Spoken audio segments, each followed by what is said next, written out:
アメリア。俺は君のそばで一緒に生きていきたい。アメリア！立て！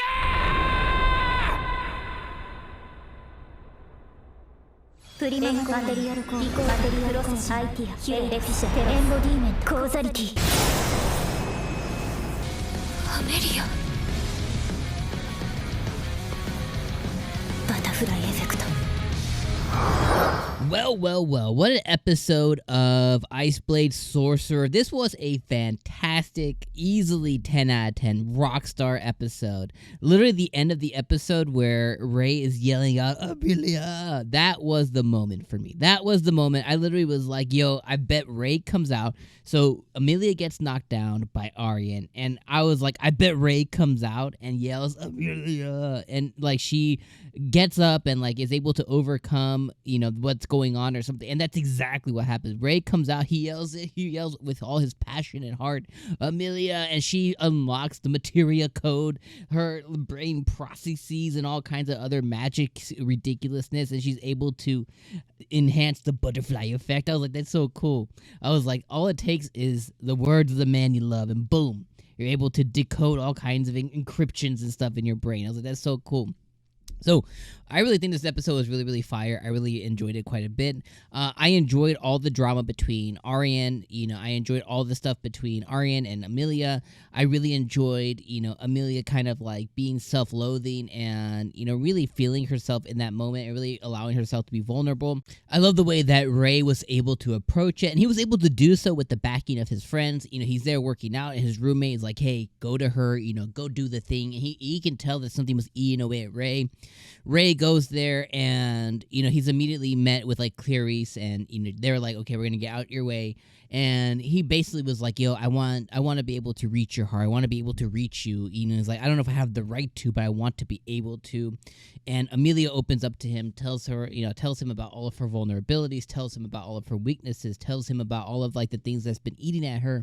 And at the end of the day, I think he handled it perfectly. He was like, I don't need you to have, like, not me, but like Ray was like, you know, for me, I don't need you to be this. I just need you to be the true you. And the true you is what I like. He's like, I'm seeing you right now, and this is the person that I want to be with forever, kind of thing. And I think the way that he said it, the way that it was conveyed, and the way that it was taken by her and what he meant by it are completely different things. He's meaning by like, you know, I want you to be an important piece of my life. I want you to stay with me. I want, you know, like this, like it's very relationship heavy, but he's more meaning friendship than what she took it as. And, you know, I think he's going to have to deal with those repercussions later. But regardless, he was able to stay with her all night, hold hands, everything, get her motivated enough so, you know, to hug her, you know, hold her, and everything to where, you know, he could come and yell her name. And that is the motivating factor for our girl Amelia. Now, at the end of the day, you know, who's best girl, who's Ray's gonna pick, who does he have the most affection for? I would imagine at this point it is Amelia, but it's really a toss-up, you know, between any of the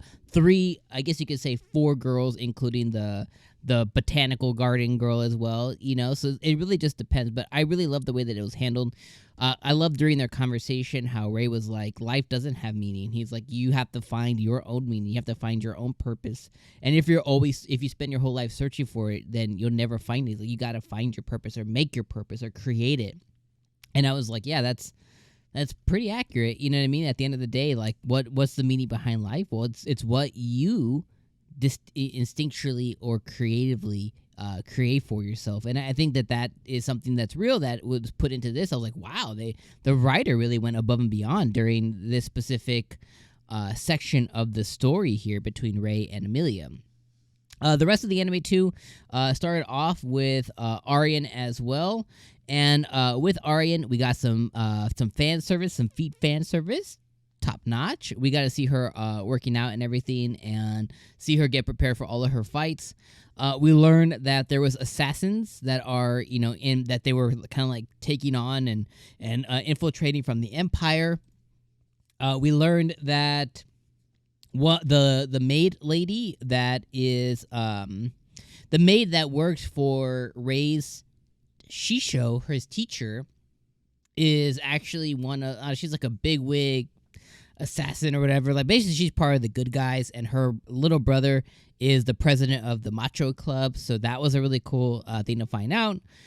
Clarice at some point ends up getting kidnapped by these assassin dudes as bait, and they really were trying to trap Ray, or I think he's really the main thing that they're after here.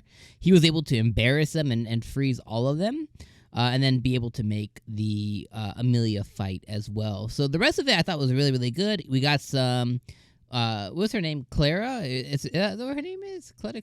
Is her name Clara? Whoever the one who really obscenely loves Ray. I can't wait till we get her backstory too, because she's obviously changed from when we got the flashback as well. So hopefully we get that as well. But overall, I really enjoyed the episode quite a bit. Can't wait till we get next fight. The butterfly versus the lightning or whatever. I think that's gonna be a really good fight. And they can't wait to find out what that long-haired dude who was really suspicious. The one who was looking at Ray.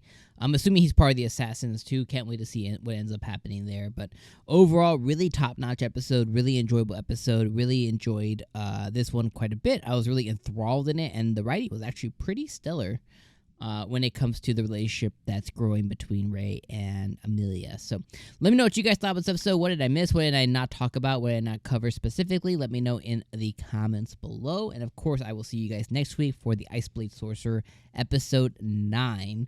And I really love that it's actually on a uphill. It's going up. The quality is going up as opposed to down. So that's really a huge positive. All right. I will see you guys next week. Peace.